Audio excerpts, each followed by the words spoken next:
slightly smaller Fuzz Club episode today. We're talking about the band Melt and their new album, Replica of Man. This one just came out, I think, in July. It's a self-released, and they're from Pittsburgh. Their second album. So let's get into it. Melt, have you ever heard of these guys before? I haven't, and I was excited for this because they're from Pittsburgh. Ironically, I'm recording from Lancaster today, but I was excited because they're from Pittsburgh. Unfortunately, I'm like embarrassingly uninformed with the local scene out in Pittsburgh. Like I just listened to so much stuff from like abroad and outside of town. Sure. That I was like, I hadn't heard them before. I hadn't seen them before. Yeah, you might have to go check them out when they're playing around town now. For sure. Especially they have like a whole like space get up too. Like I saw some live photos and they're always in like spacesuits and stuff. Like I like their vibe. Yeah, and they we'll kind of get into some of their like sounds and everything and their influences and whatnot here in a little bit. But I mean, it seems like a band that would be fun to see. They have plenty of energy, lots of different things going on, some psychedelic elements, and plenty of fuzz. No shortage of fuzziness, and I think it would be a good show.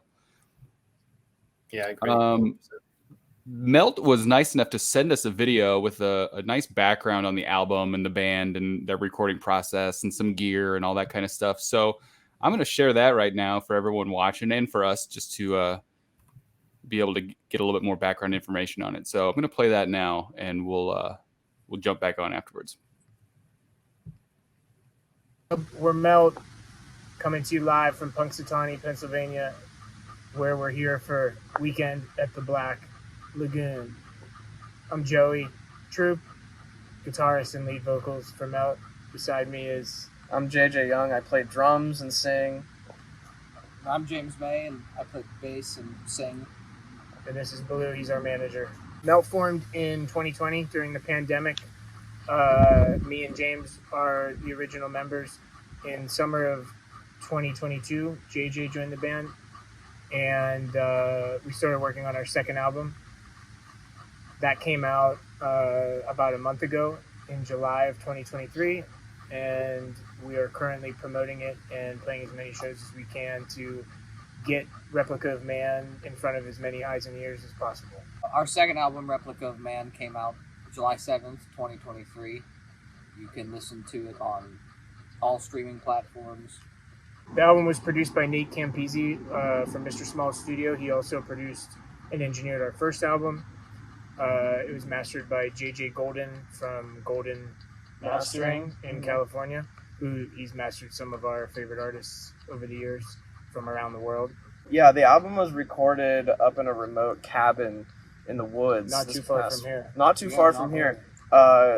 This past winter, it was a very intense and remote experience that I think hatched a lot of our favorite work. Because there was a lot of stuff we brought up there that we brought back, and it was like more fully formed, and then there was stuff that wasn't super fully formed when we brought up there, and then it like kind of blossomed. So it was a special experience, I would say. There really wasn't anything to do up there but crush and use the outhouse and smoke clove cigarettes. Yes. Yeah. For all the gearheads out there, my kit is very special to me. It's a vintage kit, Slingerland brand, a now defunct brand called Slingerland dated in 1971.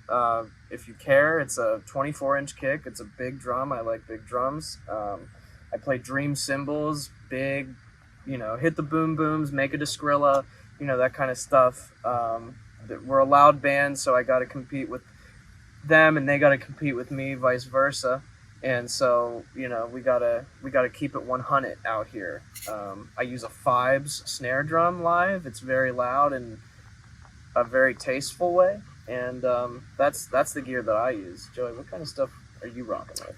I play primarily a Les Paul, also an SG. I only play green guitars. There are a few that are in the rotation. I have a series of pedals I use. Primarily fuzz and overdrive, and my signal is split between a Fender Twin Reverb and a Sun amp that rocks the world. It's part of the signature Melt sound. and we can't leave home without it. It's our secret weapon, one might say. Yeah, it's That sick. amplifier. James?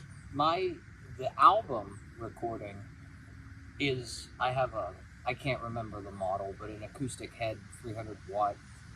And I took my acoustic 4x10 cab, but it busted within 10 minutes of we recording, and we had a friend of Joey's bring us a GK. Emergency well, bass no, a amp. Hartke cab. It was And a hard it honestly sounded great for the album, but I used JJ's PV It's a Centurion. Centurion. That's what the head is called. And then 115. Yeah, it's really The loud. thing is just gritty. Yeah. It clunks and chunks and has a lot of balls. And your guitar? I play the album's a jazz bass. I play a Fender jazz bass. Mainly, I've played it for 15 years or so, but I just bought a Guild Starfire bass, which I'm very happy with. It's sick. It is very Come sick. see it. Yeah. You won't believe how this man plays the bass. It's covered in bacteria. It is so disgusting. There are cultures growing on the bass. Absolutely. It's its own ecosystem. Scrape Yes. it and see where you go. We want to play this album for you. We want to play it everywhere. We want to do this everywhere. All parts of the galaxy. Mars, the moon, wherever. Nebraska. Nebraska, Des Moines, Iowa. You give me a 12-pack, I'll play in your backyard. Yeah, for sure. We'll play, we'll do anything. We'll do a cameo for Mother's Day or for your parents' anniversary. Yeah, That'd be sick. that would be awesome. Yeah, we'll get on stage. Dairy Queen. Yep. McDonald's, Denny's, you name it. We recorded a music video for Diviner in one day. And actually less than one day. It wasn't a full day. Yes. Finesse Films. Yes. It's JJ's brother's production company. Filmed it. We puked oatmeal and our manager Blue ate it. Yeah. And Herschel was in it, the blind cat, who is the second best boy in the world. Second to my boy, Beamer. But I mean, it was a good time, a great group of friends, and check it out. It's on YouTube. You can see it, Diviner. Diviner by Melt. You'll like it. We have a music video coming for our song called Skeleton Girl. It'll be out in September sometime. It's a dramatically different video than Diviner, which featured many people. This one just features us plus a special guest. There's a lot of fire, skin-tight suits, skeletons, bones, sweat, instruments, an unair-conditioned garage in July, fireworks. It's glamorous. It's glamorous. It really shows all of our best sides and is and our worst sides. and our Yes. worst at the same time. We'll let you decide which side is what. Keep an eye out for Skeleton Girl coming to you soon. Coming to a big screen near you someday soon. We also, right now, you can get our album Replica of Man everywhere digitally, as James said. But we also have a physical release on vinyl coming in December of this year. We have some amazing artwork, and we can't wait for you to get your hands on it. It will be available online. We will ship it anywhere you want to receive it, and you'll be able to get it at all of our shows as well. In promotion of Replica of Man, we're going to play as many places as we can, hopefully somewhere near you. We have a bunch of shows in the Pittsburgh area coming up, but we want to and plan to go beyond the 412. So if you want to see us, please comment on this or tell your local congressman to bring us to your town. The artwork for the album was done by a Pittsburgh artist named Emily Waddell. She did the front, the back, all the single artwork, all the animation for it. Pretty much a comprehensive package for us. And it really kind of captures like the style that we were going for, I would say, with this release. The packaging, like we've seen it in person. It's really stunning and there's a lot of detail and it's cool to look at.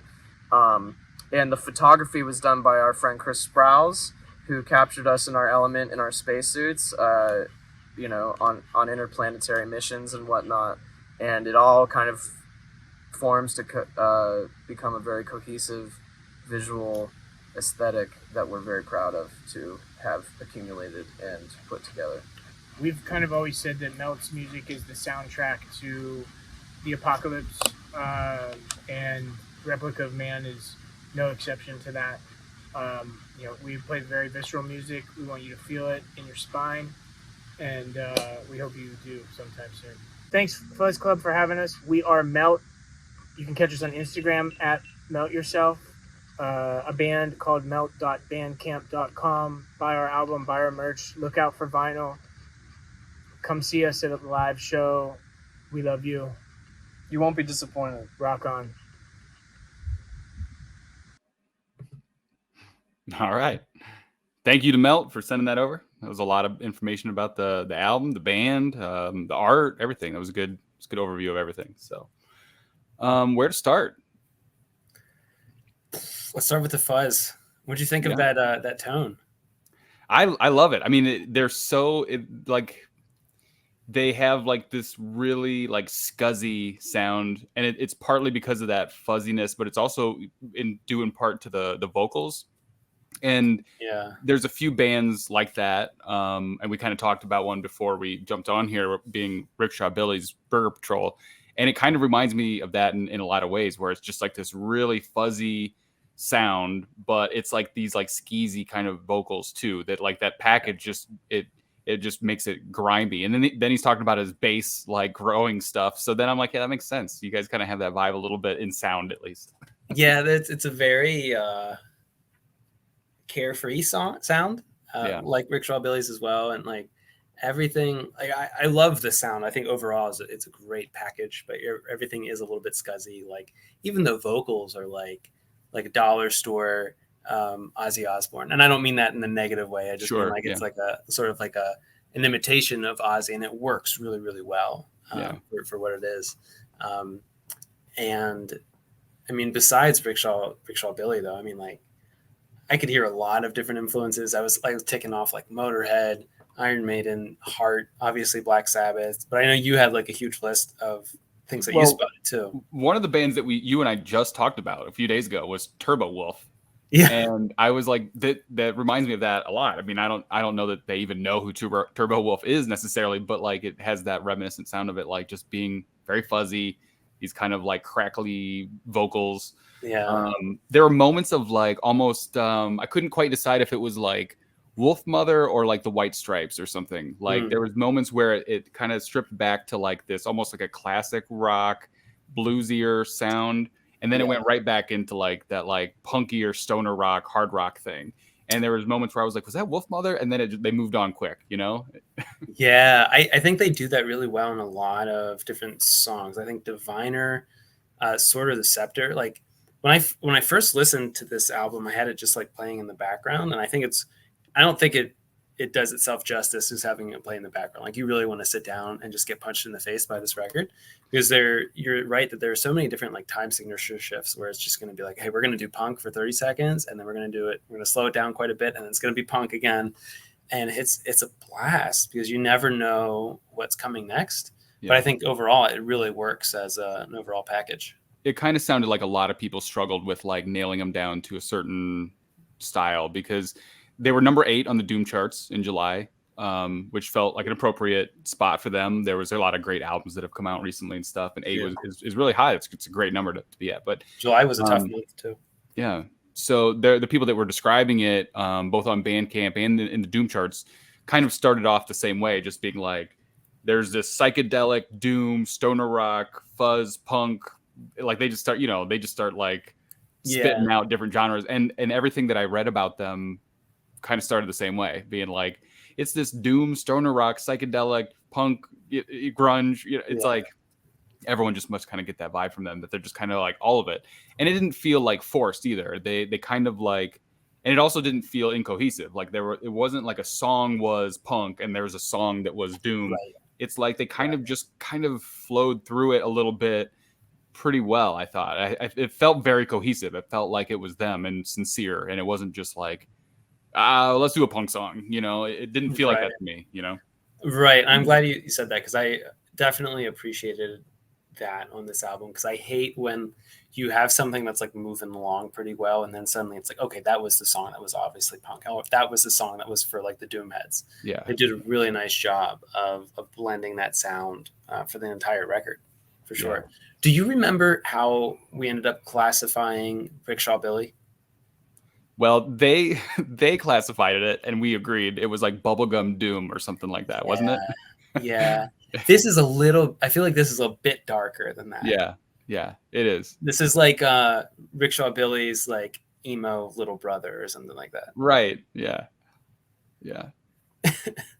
Um, they talked about in that video a little bit about like their gear and stuff, which is way over my head, and I don't know how much you know about some of that stuff. Some of our normal gearheads are missing from tonight's podcast, but they went into such detail, and none of our gearheads are. It just went right over my head. But whoever's watching, I hope you rewind and pay attention. But one of the things that, I mean, aside from like, you know, the fuzziness in their, you know, guitar and bass sound and the vocals and stuff, which you talked about, was the drums. I was impressed by the drums, and like, I don't know anything about drums at all, and I don't play drums, and I don't know anything about tone or how to record drums or anything like that. But I kept going like, damn, I like this guy's drums. Like, he sounds good. And that's about all I could say about that. Was I was like, nice.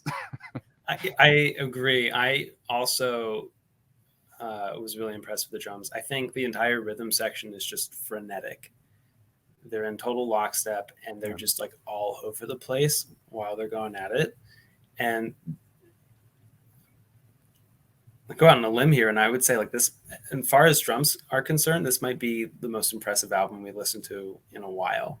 Oh, nice. Some really you cool. caught it also. You know, I wasn't sure if it was just me or what, but I just remember thinking many times, going like, wow, these drums.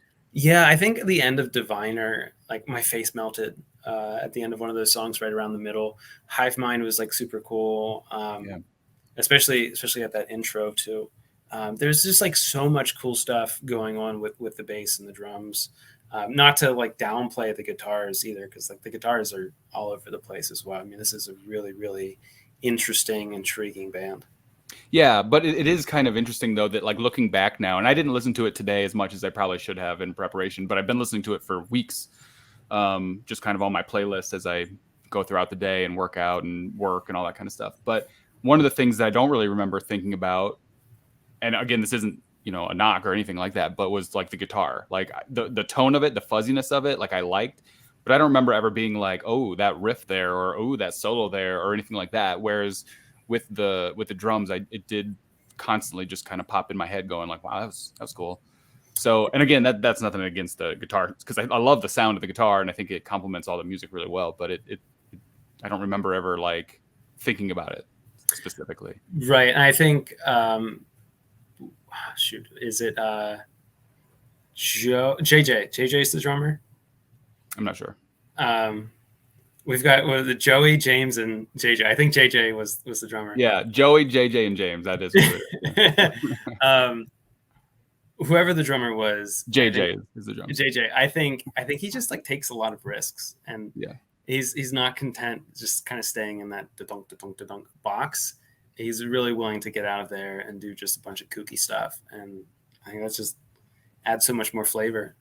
It does. Yeah. And if it's funny to think about like any one of those elements, if the drummer was a little bit more tame, you know, this would be a heavy Psych record, but because he's more of a risk taker, it's like a heavy Psych mixed with punk record, or, you know, something like that. You know what I mean? Like, it's those little things that bring out like those other genres to me. Whereas like if the guitarist wasn't as fuzzy and just crunchy, then it would be, you know, a different record. It would be a doom record or something, you know, like, and the vocals, if they didn't sound like that, if they didn't sound like a little bit like Rickshaw Billy's, this would be a very different record also. And maybe that's obvious. Maybe I'm not making a great point, but like, it just feels like all these elements are working like perfectly to make whatever this is with all this stuff coming in.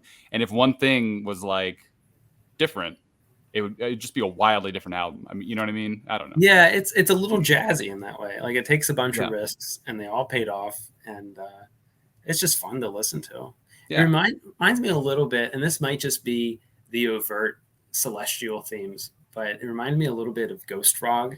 Like listen to Ghost Frog. They had an album I was really smitten with like a couple years ago, and they were just like a really funny, goofy, like space and alien themed band, and they did like a really good job. Their music videos are really funny too. They're all like very like homemade. Think of like a more budget version of like the Red Fang videos. And it was just like really goofy stuff with like Bigfoot and stuff like that. So they're really into like the supernatural, but very, very space themed. They weren't nearly as heavy, but I think just like the attitude of the delivery really reminded me of Ghost Frog. And obviously like all of the space themes and stylings and stuff really, really fit into that box as well. Yeah. I'll have to check that out. That sounds it's like a good time. Yeah. What were some of your favorites? Again, I kind of listened to it less today than I should have, but I've been listening to it for so long. A lot of stuff stood out to me. And that opener, I thought Replica of Man was a great opener. It had kind of like the samples of like that. I forget what they were talking about, even in the sample, whether it was like an old sci-fi movie or something about like machines or something, right? And then they go into the song, and there's like they're really good at like not being overly hooky. Like it's not like these like big broad choruses that like stick in your head necessarily, but they're great. They're really good solid hooks where I remember each song differently and like the chorus and that kind of stuff, but it's not like this really, it's not poppy, you know, it's not like there's like this element of like, wow, this is so catchy, you know. It was like there's just they're just really good hooks and stuff. So that opener I thought was a great opener. It kind of sets the tone for the record, and it sets the tone for the band kind of being like this mixture. It has a sample. They're talking about the Replica of Man.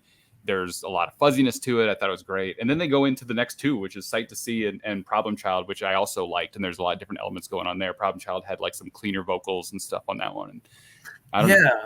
I agree. Nothing was like overdone on this record. And I kind of wish the hooks were a little bit more overdone. There were like, I was listening to it in the car today. I had to run some errands, and I was singing along to, I think it was the Diviner that I was on. And we got to the chorus, and I was like singing along, and I was like, man, this really could have used a second vocal track, like just like a harmony or something in there. Yeah. And so the next time we got to the chorus, I sang the harmony, and I was like, damn, that sounds a lot better. And it's, I just don't know if it would be them to put the extra vocal track in there and to like really play into like, oh, we're gonna have a really big hook right here. I was gonna say what's funny about that is all three of them are listed as vocalists in the band. You think that they could find that a little bit, but yeah. And I don't know, like, you know, I think that part of the difference between this band and Rickshaw Billy was I felt like Rickshaw Billy was in your face for the entire song, whereas this is so much more dynamic, and you're getting a lot more range of sound. And again, that goes back to being stripped away a little bit. It's a little jazzier. They're not going to be up in your face the whole time. It's a little bit more dynamic. And so like you give and take a little bit, and you're not going to have as much on the vocal tracks, which isn't a problem, but I don't know, maybe they could have gotten 6 or 7 on the Doom charts if they had them in there, and a little bit hookier. I don't know. But that's just me, because I come from more of a radio background. I mean, I'm right there with you, man. I would agree with that. It was an awfully doomy month, though, for the Doom charts. I'm just looking. I had it up on my computer here. Thunder Horse, Mutoid Man, which is kind of its own different thing. And then it was Aura Layer, Sorcia, Wizard Master, Occult Witches, and Cavern Deep. I mean, those really put the Doom and Doom charts for that month, for July. So. Yeah, absolutely. I mean, speaking of hooks, I mean, Aura Layer was filled with hooks. I didn't catch the Mutoid Man album, but the Thunder Horse album was really solid too. The Mutoid Man album is fucking fantastic, by the way. I think that the Fuzz Club could definitely dive into some Mutoid Man on an episode. It's one of those things that it's more metal than anything that we talk about here. And I'm actually kind of surprised that it even was on the Doom charts at all, because it's kind of big. It's kind of a bigger project than the Doom charts typically are. I mean, there's, Jeff Matz was on there. He played bass on that album. But it's just like, it's a lot of fun. It's like, I mean, it has some weirdness. It's like a really metal Rickshaw Billy's almost, in a way, where there's just like, it's really fun, but in a very metal kind of way. And his guitar playing and vocal delivery, and there's some screaming and stuff. It's a very metal version of kind of like that vibe that they put forth. It's, I love it. It's an interesting one. We could definitely dive into that. And I've followed them for a while. I mean, they've had a couple albums before this one that I thought were fucking awesome. So cool. I haven't listened to it yet, so I'll have to get around to it. Did you listen to their other albums at all? Oh, you should. No, this would be a new listen for me if I checked them out. Yeah, if you like it, go check out their other stuff. I love it. They're cool. Go ahead. Who were some of the other influences or bands that you heard? I know you mentioned, you obviously mentioned Rickshaw Billy. You also mentioned Wolf Mother and the White Stripes. Who else did you kind of hear sound alike? Yeah, those are kind of the ones that I wrote down. I was trying to think of like a more like psychedelic, like heavy psych band that I could reference them to a little bit, and I kind of came up blank there. But I wrote down like maybe they were just on my mind today. Cadabra was on my mind a little bit. They have one album and they're about to release another one in October. Small band out of Seattle, Washington, somewhere in there. They kind of just have like this real nice like psychedelic thing, and I don't think that Melt necessarily has that. They're like a lot more like aggressive version of that, but like there was these moments where it was like this heavy psych thing, but like a louder version of that. And I don't know that I came up with a great reference for like their psychedelic side, but there is definitely an element of heavy psych in there somewhere. Yeah, I struggled with that categorization a little bit because I was like, are they psychedelic or are they cosmic? And then I was like, oh shit, they might just be acid. Yeah. And then I was like, where do we draw the line between these three subgenres? Yeah, and I don't know what the fucking answer to that is. God. Because I feel like you have psychedelic and then cosmic and like acid are underneath it. I don't think they all line up together. I feel like cosmic and acid are children of psychedelic, but I don't know. Yeah, Someone's probably yelling at their computer right now. At their phone. I mean, like, there's a certain thing that comes to mind when I think of like heavy psych. Like, what is heavy psych? And it almost like comes to like a band like Mel, where it's just like this really strange. It feels strange, but it's like it's heavy. And when I hear psychedelic without the heavy psych, like it's a completely different thing. It's just like I don't know. Yeah. But yeah, I think like when I think psychedelic, I think Pink Floyd as a starting point. Sure. It's very like beautiful and orchestrated, and there's literally a lot of space in the sound. Yeah. And when I bring it down to cosmic, I feel like Truck Fighters is a start, but I think it's a little bit more elevated than that because Truck Fighters is very fuzzy. So it might be more like Swan Valley Heights, I think of like as cosmic. And then like Acid is like early Pink Floyd and generally stuff that I don't really care for. It's just like a wash of sound. And I felt like sometimes we got into that wash, which I dug on this record. A lot of this is just like right in your face. Yeah, it is.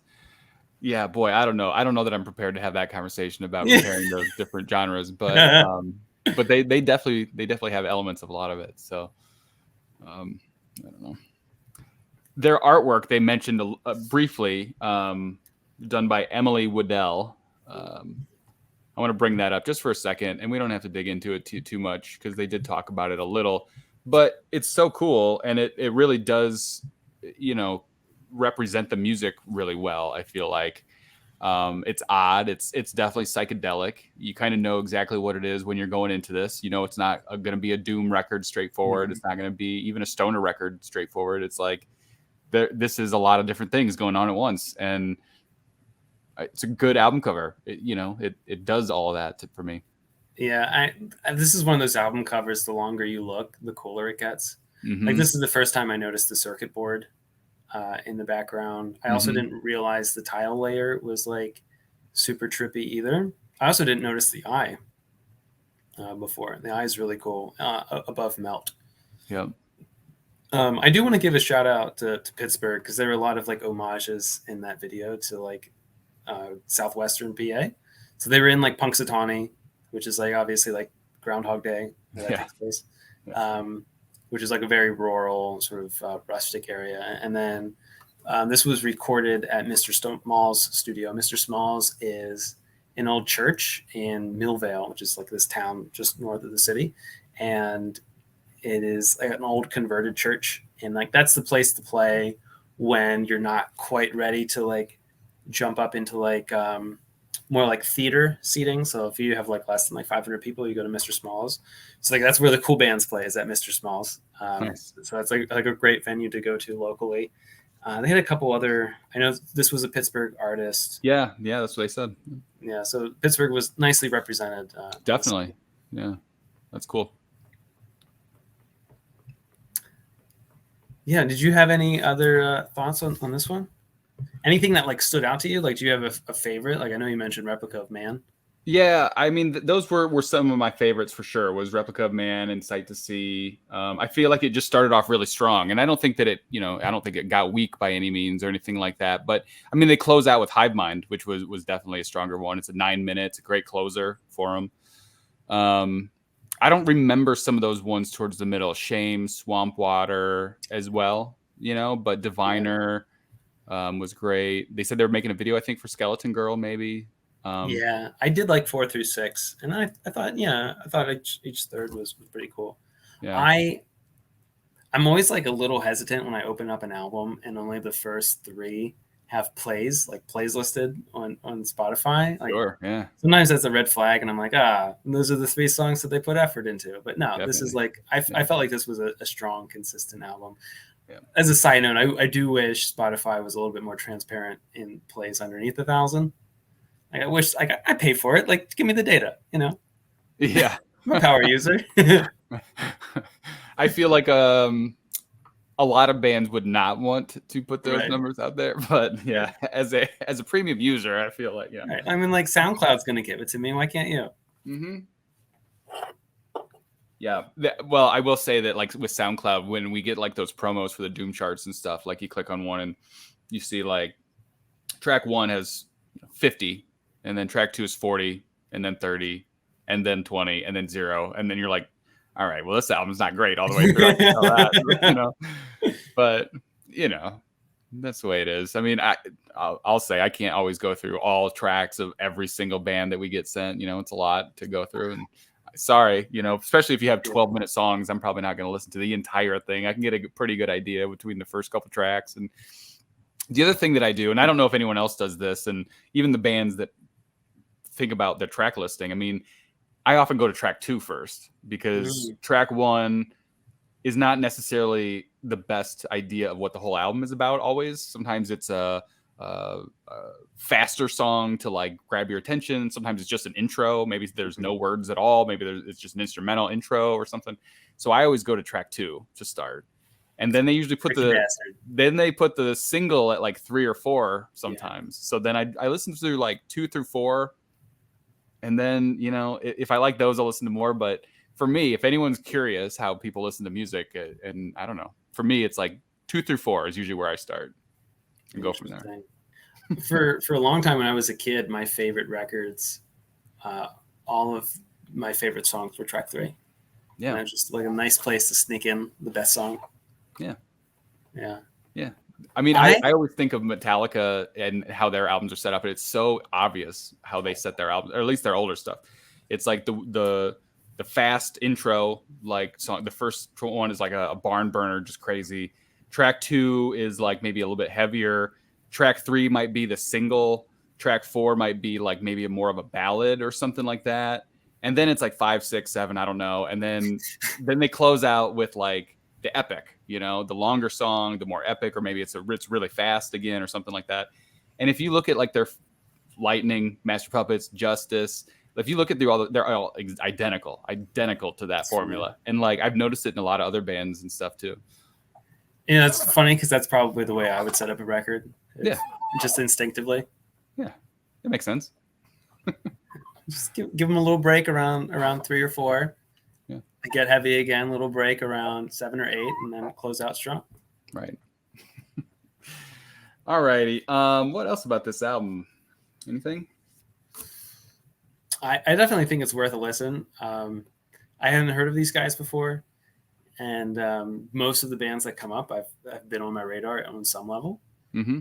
And so I was like, it's something completely new. This was cool. I had a lot of fun. Yeah.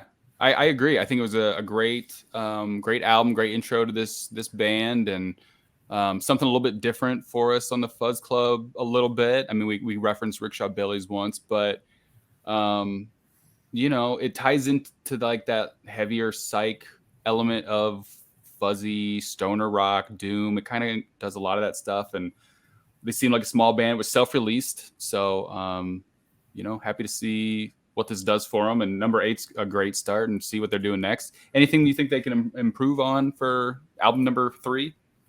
Let's get some extra vocal tracks in there. Give me a real meaty hook. Sure. Then I'll be completely content. What about you? I mean, sure, I would agree with that. Yeah. I don't know. Besides that, I really enjoyed it.